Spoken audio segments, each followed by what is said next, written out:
Selamat sejahtera semua. Hari ini kumpulan kita akan menyampaikan sebuah pembentangan yang bertajuk Al-Quran dan Sains. Maksud Al-Quran adalah kitab suci Islam yang diturunkan kepada Nabi Muhammad menerusi perantaraan malaikat Jibril. Zaman-zaman Al-Quran, wahyu pertama, malam 15 bulan Ramadan, wahyu terakhir 9 Zulhijjah 623, tempoh 22 tahun, 2 tahun, 22 hari. Ia juga menjadi garis panduan hidup kepada pentadbiran pendidikan, ekonomi, perundangan dan juga sosial. Mukjizat sains dalam Al-Quran. Pertama, kejadian manusia. Ahli biologi berpendapat bahawa manusia itu terjadi dari gabungan sperma dan ovum.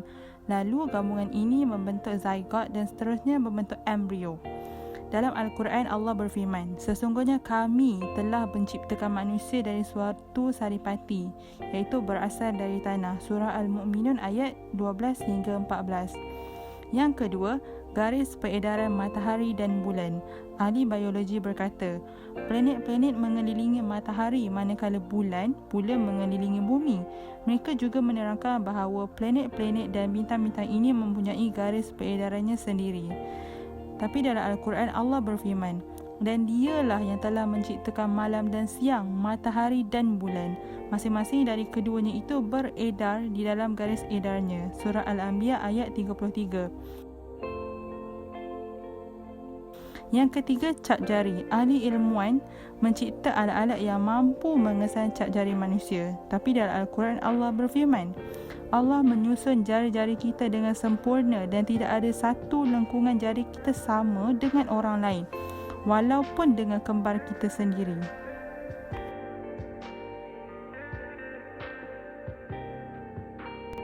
Keunikan cap jari. Menurut surah Al-Qiyamah ayat 3 dan 4, manusia telah diciptakan mempunyai cap jari yang berbeza-beza dan juga unik.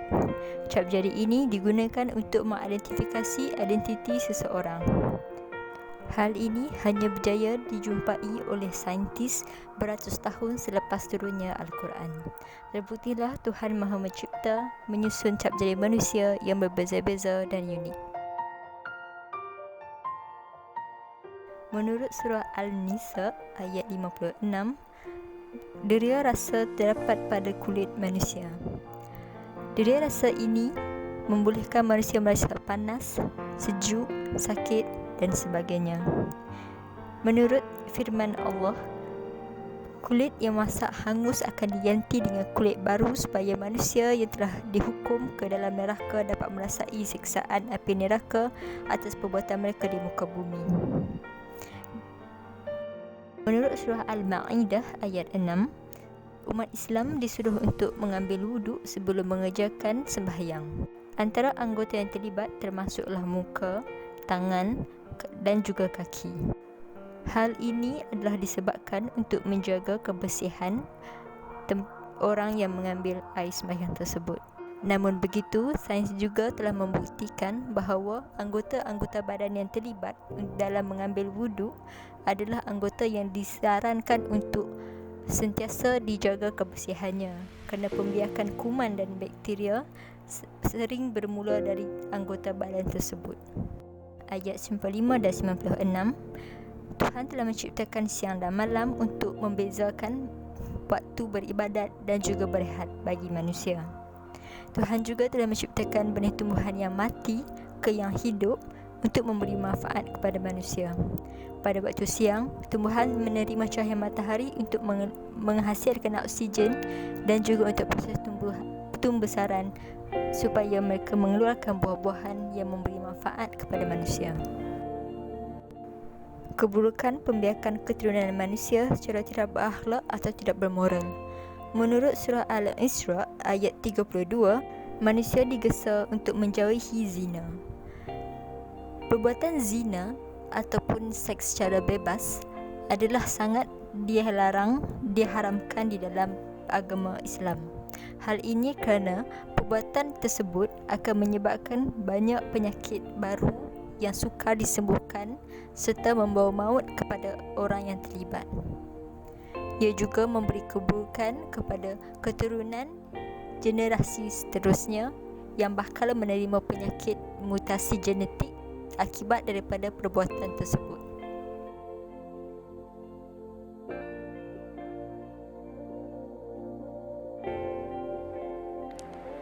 Berikut merupakan petikan daripada Surah Al-Mu'minin ayat ke-14 yang menceritakan tentang proses perkembangan embrio. Di sini kita dapat lihat bahawa proses perkembangan embrio telah melalui beberapa peringkat, bermula daripada sebuku darah beku sehingga menjadi sebuah makhluk yang sempurna sifatnya. Quran. Peringkat pertama di dalam proses perkembangan embrio merupakan nutfah amsaj ataupun titisan yang bercampur. Proses ini merupakan proses persenyawaan yang berlaku setelah bercantumnya air mani lelaki dan wanita. Proses kedua pula merupakan alaqah ataupun gumpalan darah. Tempoh alaqah bermula seawal hari ke-15 sehingga hari ke-23 dan pada peringkat ini, embrio akan membentuk satu gumpalan darah seakan-akan lintah. Mudghah ataupun daging yang telah dikunyah. Embrio akan bertukar daripada alaqah kepada mudghah pada usia kandungan seawal 24 hingga 26 hari. Pada peringkat ini, bentuk embrio akan menyerupai seakan-akan daging yang telah dikunyah. Pada usia kandungan seawal 5 minggu, kita akan dapat lihat jantung embrio akan mula berfungsi, otak dan saraf-sarafnya akan mula terbentuk, darah akan mula banyak mengalir ke jantung dan plasenta juga akan mula berfungsi. Tulang belulang. Proses ini bermula seawal usia kandungan 5 hingga 7 minggu. Pada proses ini, kita akan dapat lihat terbentuknya tulang yang seterusnya membentuk otot-otot pada embrio tersebut. Pada proses ini juga, darah akan mula mengalir lebih banyak dan akhirnya akan membentuk satu sistem pernafasan sendiri pada akhir minggu ke-7. Proses ini berlaku pada akhir minggu ke-8 dan pada proses ini, bentuk embrio akan bertukar kepada bentuk janin. Tulang belulang juga telah terbentuk dengan sempurnanya pada proses ini, begitu juga dengan anggota badan yang lain yang terbentuk secara berperingkat. Kebiasaannya, pada peringkat inilah kita akan dapat melihat bentuk sempurna janin ataupun bayi tersebut. Dalam proses perkembangan embrio ialah nutfah ar-ruh. Nutfah ar-ruh ialah proses peniupan roh yang berlaku selepas 40 hari dan setelah terbentuknya organ seks. Ulama berpendapat bahawa proses peniupan roh ini berlaku selepas 120 hari, iaitu setelah kejadian jasad manusia itu terbentuk dengan sempurnanya di dalam perut ibu.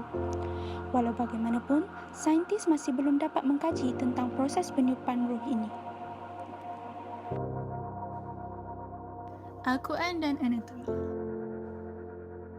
Bagi otak, surah ini mengaitkan hubungan antara ubun-ubun dengan orang yang bersalah. Menurut buku Essential of Anatomy and Physiology, dorongan dan kebolehan untuk meramal, merancang dan memulakan sesuatu pergerakan berlaku di bahagian anterior lobus frontal iaitu kawasan frontal. Kesimpulannya, Al-Quran menyebut ubun-ubun sebagai gantian kepada orang yang berdusta dan membuat dosa kerana bahagian otak merupakan salah satu faktor penyebab manusia berperangai keji.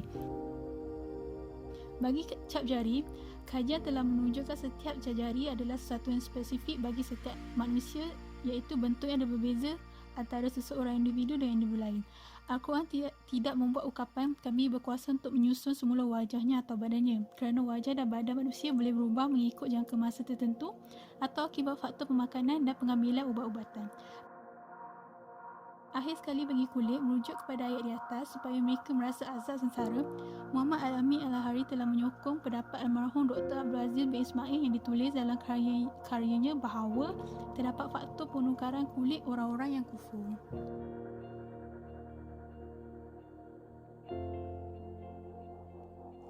Apakah itu topografi? Topografi merupakan sesuatu ilmu mengenai bentuk permukaan bumi dan objek lain seperti planet, satelit semula jadi dan juga asteroid. Topografi juga merangkumi vegetasi dan kebudayaan manusia. Dalam ayat surah Ar-Rum ayat 1 hingga 3, Allah Subhanahu Wa Taala telah menyatakan tentang peperangan yang menyebabkan tentera Romawi tewas. Peperangan tersebut berlaku antara tentera Rom dan Parsi di suatu tempat berhampiran dengan Jordan, Syria dan Palestin. Adna sering ditafsirkan sebagai paling hampir dengan Syria dan Palestin dan juga bermaksud paling rendah. Menurut sejarah, peperangan ini berlaku di satu tempat berhampiran dengan Laut Mati. Al-Quran dan Oceanografi. Ahli saintis menyatakan laut akan sentiasa saling bertemu tetapi secara ajaibnya tidak akan bercampur antara satu sama lain. Kejadian ini disebabkan oleh daya fizikal yang dipanggil tekanan permukaan yang merujuk kepada perbezaan ketumpatan kedua air tersebut. Perbezaan suhu dan kemanisan juga menjadi punca dua lautan tersebut tidak akan bercampur. Al-Quran menyatakan dia membiarkan dua lautan mengalir yang kemudiannya keduanya bertemu, antara keduanya ada batas yang tidak dilampaui oleh masing-masing. Dari surah Al-Rahman. Al-Quran dan tenaga. Menurut surah Al-Hadid ayat 25, firman Allah Subhanahu Wa Taala, pada besi itu terdapat kekuatan yang amat kuat yang boleh memusnahkan manusia. Kekuatan yang dimaksudkan di dalam surah ini dikenali sebagai tenaga nuklear. Keradioaktifan telah wujud secara semula jadi sejak berkurun abadnya, tetapi hanya diketahui pada kurun ke-19. Di dalam keadaan semula jadi, besi wujud sebagai satu sebatian dengan logam dan galian lain. Antara komponen di dalam logam tersebut adalah uranium, plutonium dan radium yang boleh membunuh berjuta manusia. Kejadian letupan bom atom di Hiroshima dan Nagasaki merupakan bukti kebenaran ayat Allah Subhanahu Wa Taala. Selain itu, melalui surah Fussilat, Allah telah menerangkan bahawa Allah menjadikan matahari atau tenaga suria agar manusia dapat mengenal dan melihat kekuasaannya. Tenaga suria merupakan tenaga alternatif kepada penggunaan tenaga yang memerlukan pembakaran bahan api fosil yang diperoleh secara percuma tanpa adanya konspirasi daripada syarikat-syarikat multinasional yang menguasai sumber manusia. Al-Quran dan kosmologi. Apakah itu kosmologi? Kosmologi ialah salah satu aspek ilmu pengetahuan mengenai alam semesta.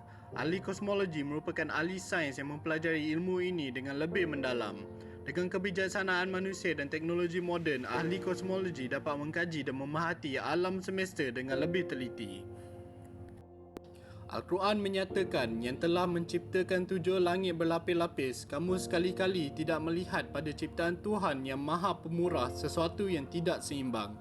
Maka lihatlah berulang-ulang, adakah kamu lihat sesuatu yang tidak seimbang?